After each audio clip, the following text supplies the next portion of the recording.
Hey, IBD family. This episode is about intimacy, so it is for mature audiences.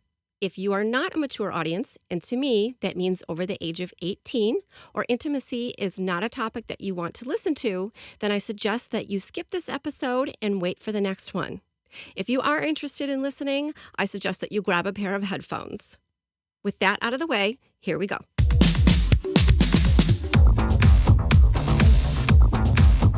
How can we in sips and gulps reconnect and rebuild pleasure in our lives, pleasure in our relationships, intimacy in our relationships? And then when you add the layer of illness onto it and of IBD onto it, it's like our energy is all so limited.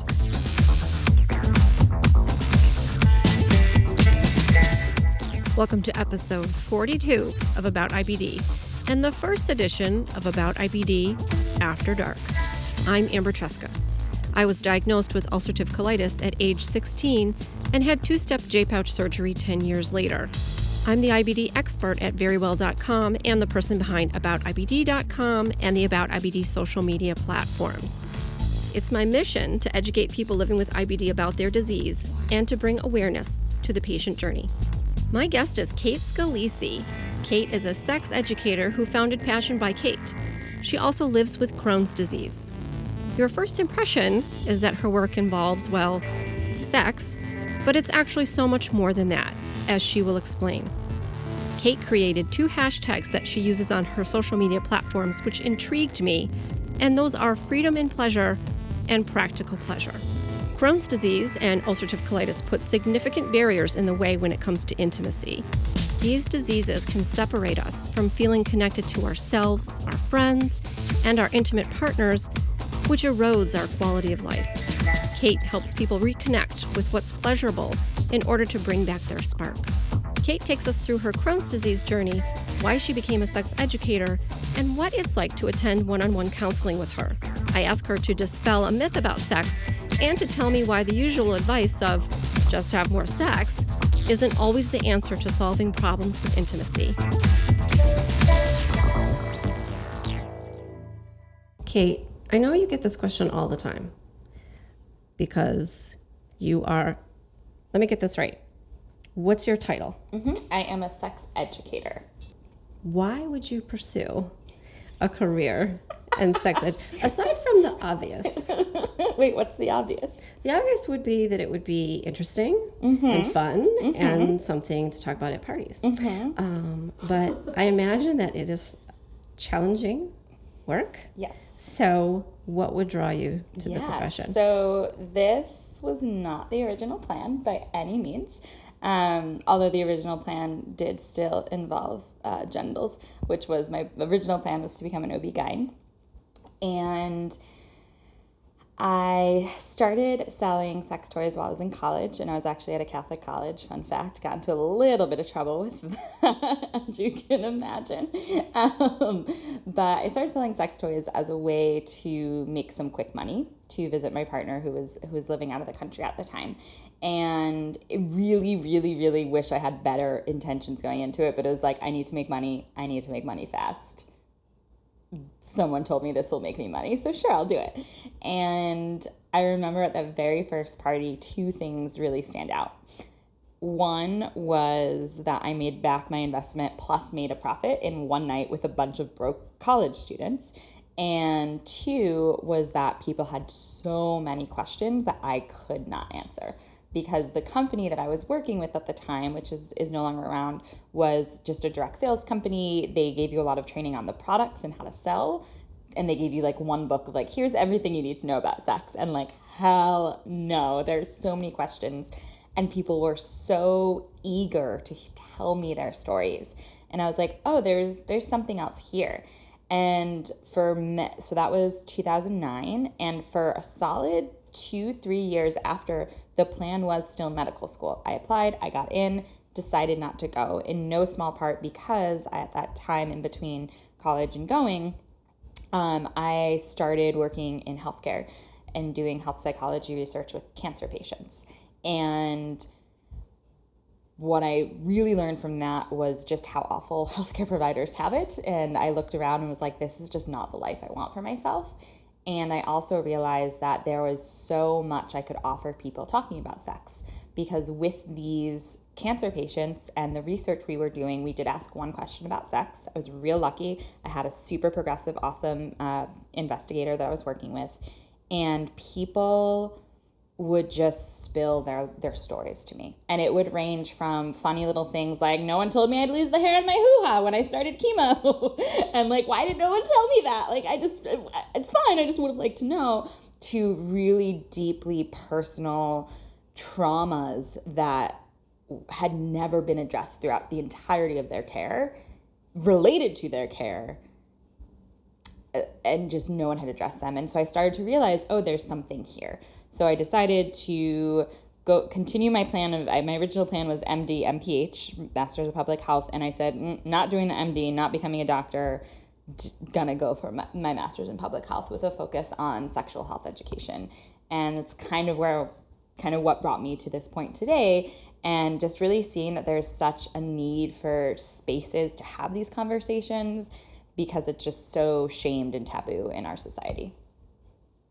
I feel like this was a calling for you, almost. Yeah. Like you found your calling. I just said yes to this real random, like, we were at my friend's birthday party. The guys were around the campfire drinking beer and talking sports, and the ladies were in the kitchen. I mean, like, so disgustingly heteronormative, in the kitchen, like, drinking wine. And my friend whose birthday it was, her cousin was like, oh, guess what? I just started selling sex toys. And the catalogs came out, and like that one moment really did change everything. And I was just like, yeah, sure, I'll do this. Why not? And then someone was like, oh, do you do like coaching and one-on-one work? And I was like, yeah, sure, why not? And just kind of kept saying yes as these opportunities arose, which is, I feel very blessed. And I had no clue what the I was doing, to be perfectly honest. And so what is the educational part of your chosen career, however? I mean, part of it is a calling. Yes. Part of it is, I think, your personality and, you know, the way people open up to you. Thanks. But then there's that educational portion. So what is that part? In terms of my education? Yeah, in terms of your education. Yeah, and so in those very early years, I basically just became obsessed with learning everything I could about sex and sexuality and relationships, and was just a really voracious reader of both, you know, the literature that was available when you go into a bookstore and you get to that section, as well as scientific articles and whatnot, right? So my background educationally at that point was in neuroscience, so I knew how to read a good and assess a scientific article, and then through kind of continued that self-education for a while. Also started seeking out other opportunities, and then obviously the Masters of Public Health with that focus as well. And since then, just lots of professional development opportunities, interning with the amazing Center for Sexual Pleasure and Health up in Providence or Pawtucket, Rhode Island. They just moved. I think they moved to Providence. Getting to train and teach under just absolutely amazing sex educators, ones at Planned Parenthood, ones at the Institute for Sexuality Education and Enlightenment, you know, just so many professional opportunities. And that's something I continue to do ongoing, because there's always room to grow. Absolutely. And we met because you also have the IBDs. I do have the IBDs. So you have the IBDs. I have just one of them. And then, yeah. And then actually, I didn't know until just recently that you also have a form of arthritis that goes along with IBD. Yep. So could you take a couple of minutes and take me through that journey, which I've read about on your website, but could you just, can you just give me the high points? Yeah, I mean, I'm real shy in case that hasn't come out here. Yeah, so my journey today, the day that we're recording, today is actually my 3-year anniversary of my Crohn's diagnosis. Yeah, didn't even know that when we scheduled it. So having some feelings, but the Crohn's diagnosis came as a surprise, whereas the ankylosing spondylitis, which is the form of arthritis I have, really wasn't. It was more like, oh, thank God I have a name for this thing now, and what's wrong with me, and we could actually address why my body keeps breaking down and not healing, even though I'm young and active and everyone thought I was healthy. So the Crohn's was definitely a slow trickle that I do think probably started back in college for me, And I don't feel like my story is one where I went undiagnosed because doctors missed it.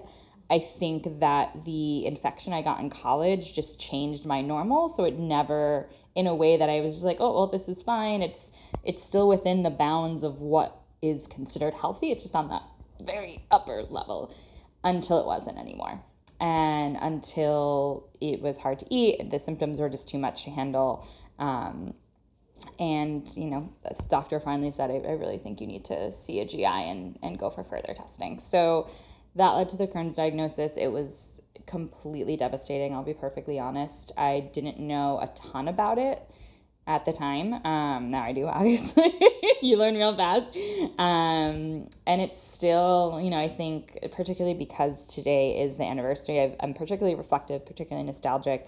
I really do feel like my life can kind of be cut into like BCAC, before Crohn's and after.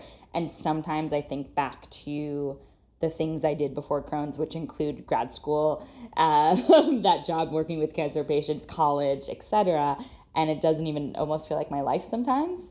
And then the arthritis is your story of it was ignored and went undiagnosed for years, despite the fact that I kept getting injured year in and year out. And it took a physical therapist literally saying to me, go to your primary care provider and say these exact words. That'll get you the rheumatologist, referral. And then once I got that, go to your rheumatologist and say these exact words, because I had been working with him for over a year and it just wasn't getting better. And I would leave his office and my body would just right back to how it was when I went in. Not because he wasn't skilled, because I had underlying inflammation that was just not letting my body heal the way it needed to. Oh my gosh.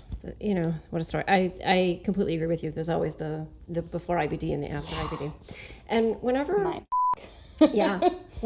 we talk with patients who have Crohn's disease or ulcerative colitis, intimacy is a big issue that doesn't get addressed a lot. Nope.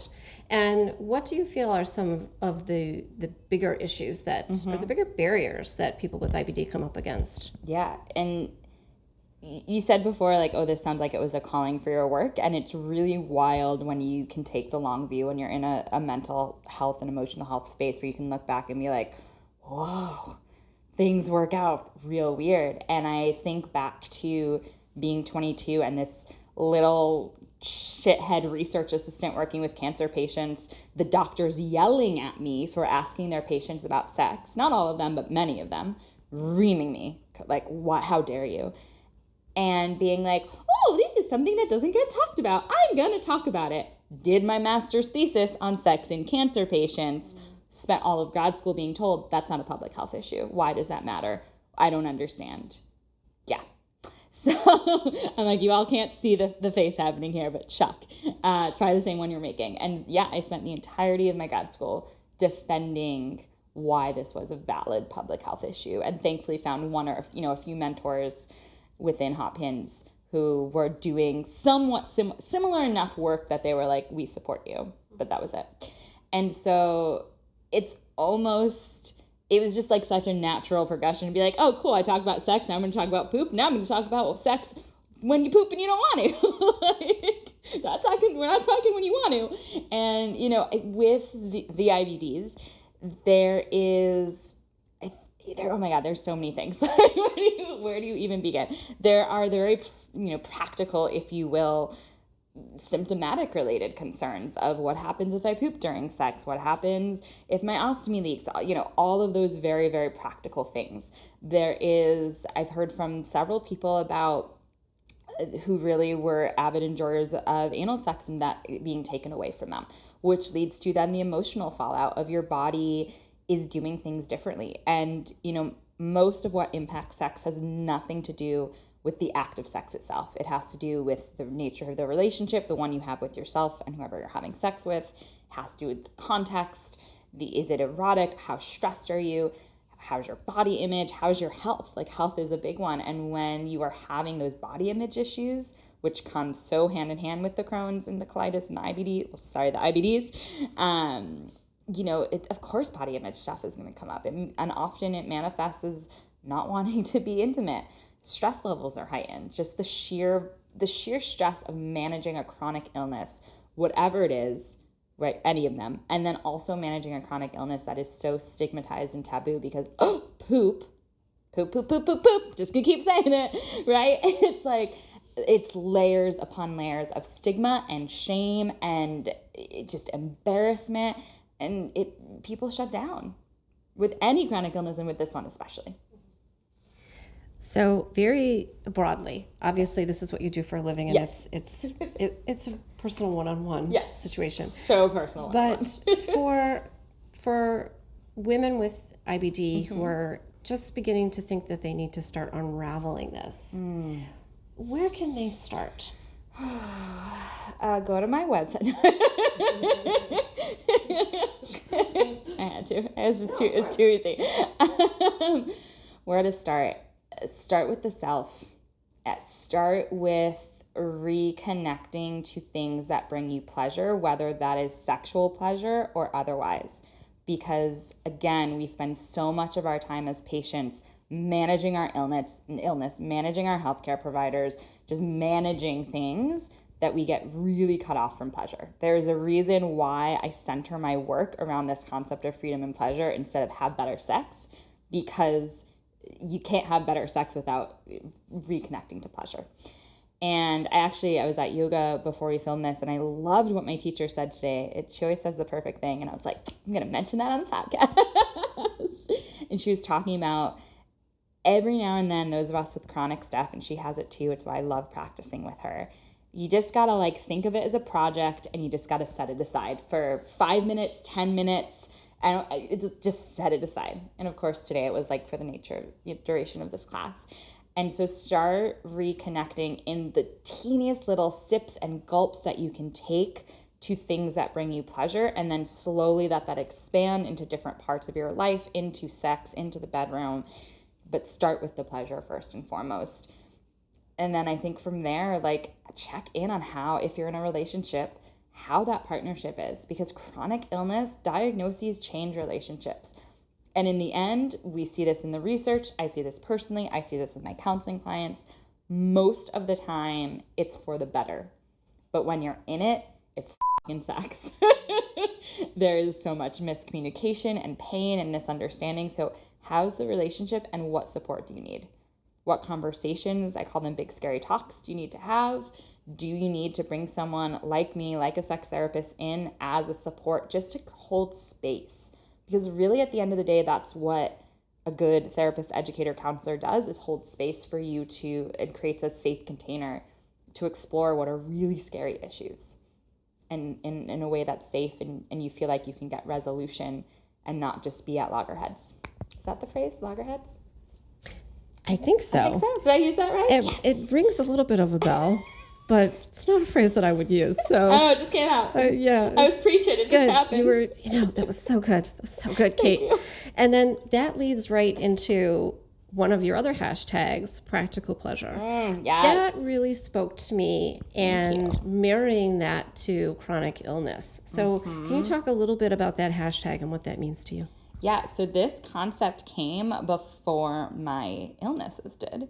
And it came from a frustration with my industry, and no one in particular, just for everyone listening, this is not a call out of any kind, but of this narrative that in order to have good sustained change, you need to spend hours a week on things, or a day on things.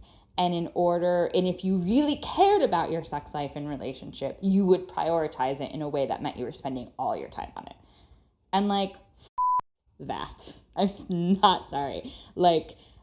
We all are living such beautifully full lives right now. We have our work, we have, whatever work, and I use work very broadly, whether it's paid work, I don't care, just we have our passions, our hobbies, our relationships. No one has time to spend an hour a day masturbating or giving hand, you just don't. So out of that frustration came this idea of practical pleasure, of just how can we in sips and gulps reconnect and rebuild pleasure in our lives, pleasure in our relationships, intimacy in our relationships. And then when you add the layer of illness onto it and of IBD onto it, it's our energy is all so limited. And there's a lot of things that we can't do. Sometimes I read these blogs and books and I'm like, who the f*** can like crawl around and pretend you're animals on a bed? Like, I mean, it sounds fun, don't get me wrong, but like my body hasn't been able to do that in a long ass time. Like, there are too many concerns. And so like, what are little ways, you know, for me, distilling that down, what's the thing you're working on there? With that, it's getting out of your comfort zone. It's having fun. It's being playful. You don't need to hurt yourself to do that. You can do that in other ways. You can, you know, I always say like, try new things together, whether that's a new bottle of wine, it could be real small like that, or it could be you take a day trip somewhere you've never been, right? It doesn't always have to be these huge things, because at the end of the day, what we do every day is what actually leads to sustained change.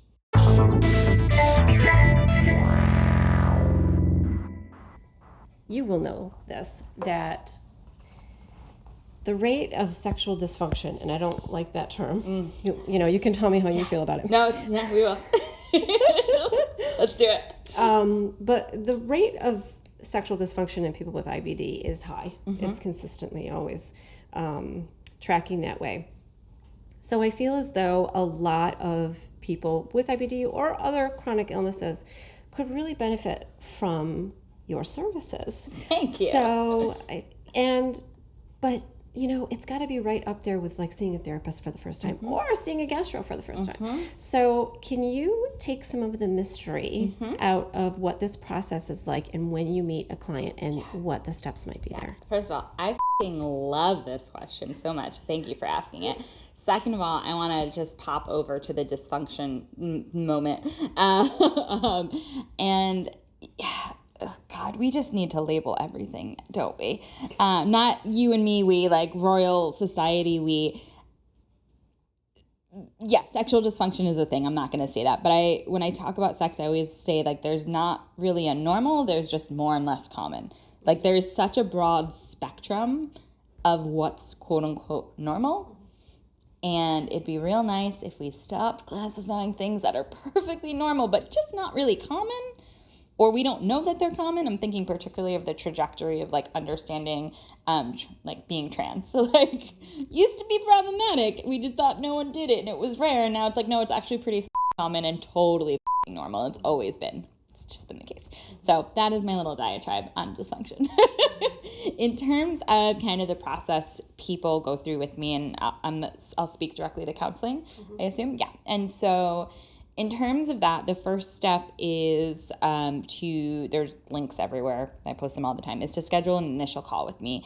And that initial call is really just a chance to get to know each other. It's free, it's low pressure. I ask you like a shit ton of questions, and the goal is for both of us to get a sense of who the other person is.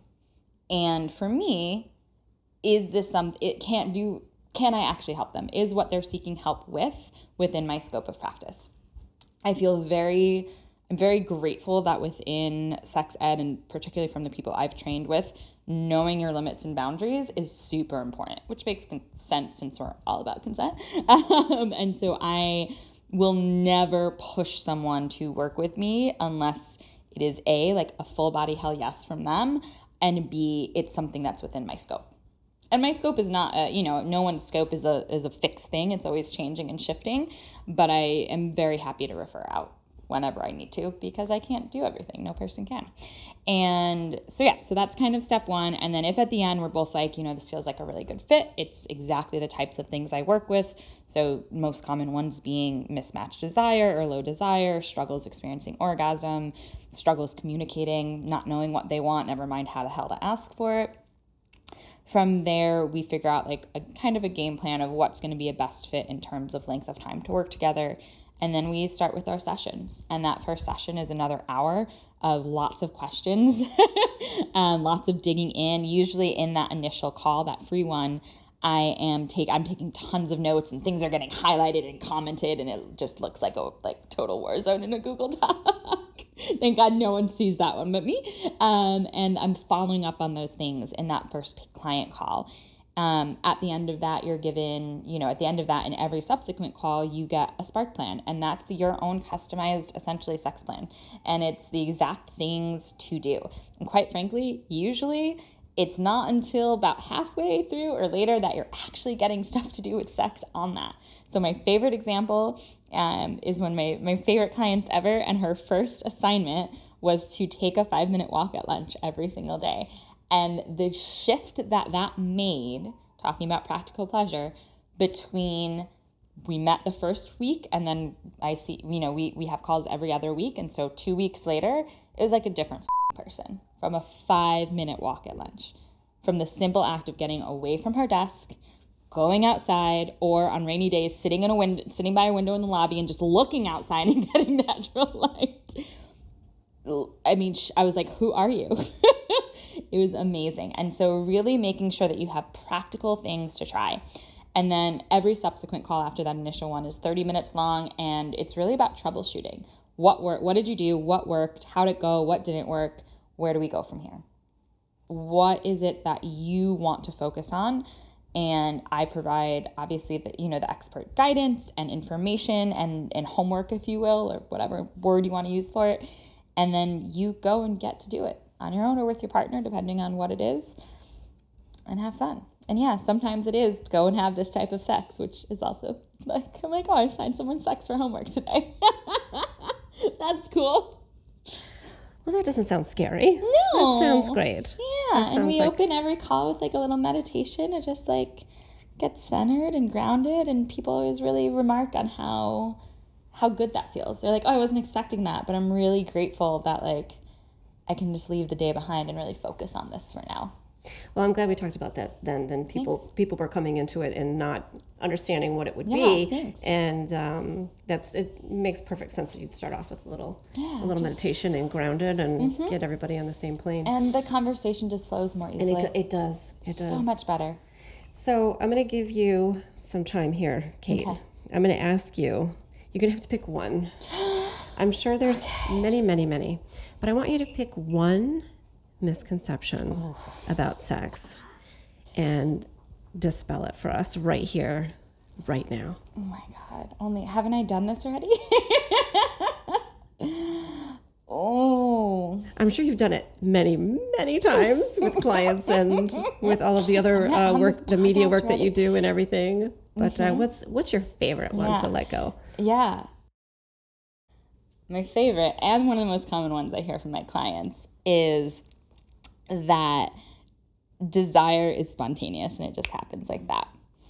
And this is a story that we have been fed from every fucking angle. I'm a huge romance reader, and I call my romance author friends out on this all the time. Rom-coms, porn, like you name it. Anything that touches on sex supports this myth. And it's exactly that. It's a myth.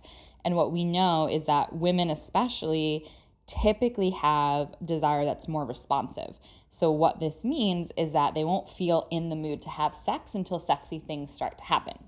Now, what exactly those sexy things are varies person to person. How much of those sexy things they need before they feel the desire also varies person to person. And often what I'll hear from my clients is something along the lines of, the sex is really great when we have it, but I never want it, and I just want it. And they think something's wrong with them, and it's not. It's perfectly normal. So for everyone listening, if that sounds like you in any way, shape, or form, it is not only normal, but it's also the primary form of desire that women experience. Some men do too as well. But a lot of it, again, just ties into context in our brains needing to shift from prioritizing work and family and home and to, oh, hey, sex is happening now. Cool. Oh, these sexy things. Oh, yeah, I like these. Oh, I kind of want more of them. Okay, yeah. Let's do this. Let's keep going. Thank you for that. I love that answer. Thanks. It's really good. I do too. I also feel like if you want to have more sex, you need to have more sex. Like, would you say that's true or no? No. I'm gonna push back on that. Oh, really? Good. Yeah. Good. Yeah. I think it's really, I'm thinking of like all my clients right now who've come to me with this, and it's, on one hand, yes, and on the other hand, it's just never that simple. There's usually, what often happens when someone has what they describe as low desire, or they're never in the mood to want it, is you end up with this chasing dynamic in the relationship. And so the person who has responsive and or low, usually, I'm just going to drop this in here, low desire, often we'll just say, is just responsive desire, and it's normal, and you just need to address it differently. There's nothing wrong with you. So usually what happens is the person with responsive desire starts to freak out, not even consciously, just on a subconscious level, the second their partner even hints at wanting to get it on. And then the partner who has the more spontaneous or higher desire starts to feel rejected. And so both partners feel like shit. They blame the other person and they blame themselves. And they get locked in this dynamic. And so it's not as simple as just have sex, because there's so much. Their bodies are just like, nope, this can't happen right now. And they find a way to avoid it, just like, a predator and prey. And it's not abuse. I want to be really clear, right? It's not anyone forcing anyone to do anything. It's just this kind of subtle but very powerful dynamic that happens all the damn time. It's happened in my relationship. At the peak of my Crohn stuff, it happened. And then I was like, oh, cool, I see what's happening. I think that's a big part of it, is even just recognizing that that's happening. And once you recognize it, then you can do something about it. You can fix it. Yeah. So then they will call you. Yeah. So I would say a lot of my work is just being like, let's name what's happening. Like with my counseling clients, it's like, let's figure out what's happening, because once we do, then we can address it. Then we could look at it as a roadblock and not an I'm broken and something's wrong with me. Because most of the time, there's nothing wrong with you. And I feel like that might be a lot of what you end up doing, is just telling people that they're okay, right? That they're not broken. There's One of my wrong clients with right now, I'm pretty sure they're paying me just to be their personal cheerleader. And I'm totally cool with that, because I get on and I'm like, you've done everything. But that's part of it, right? Self-worth, self-esteem, they all play in. And so our sessions look a lot like this person telling me all the really kick-ass amazing stuff that they've done, and me being like, great, how do you feel about that? Great, that's really exciting, don't you think? And helping them to discover, to connect with that celebration and natural self-worth that we all have, because we're all born worthy, within themselves. So that at the end of our work together, they won't need me to be providing that external affirmation and validation. And we can shift actually from validation to affirmation. Kate, everyone is going to want to call you now. Yeah. So please don't call me, though. No. Let me rephrase that. No, I know. You're good. Kate, everyone is going to want to email you now. Where can people find you? What's your website? What's your social media? So that everybody, and you and I talked about this previously, about this idea that I lovingly follow you so that I know what's up with you all the time. But where can everyone else lovingly follow you? Yeah, so perks of spelling Kate a little differently, so I spell it Kait instead of the usual way, is that everything is the same exact name, which doesn't happen often anymore. So you can find me, everything is Passion by Kate. So whether that's passionbykate.com or at Passion by Kate on Instagram, Facebook, Twitter, YouTube, etc., or email-wise, passionbykate@gmail. So it's real simple. I made it for you. Or my mama. I should really just thank my mama. That's not easy to make it real simple. I know that it's not. Because I'm real, thank God. Yeah, to be consistent across everything is really challenging. Real easy for y'all. So thank you for the work that you do. Thank and you. Thank you for sitting with me. Oh my gosh, this is so fun. Yeah, this is the best. This is the most. Let's do it again soon. I think this is my very first episode of About IBD After Dark. So thank you for that. Yeah. All right.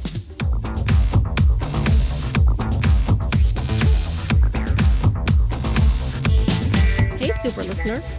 Thank you to Kait Scalisi for taking the time to record with me and for the work that she does in helping people to rediscover their joy in connecting with themselves and with their partner.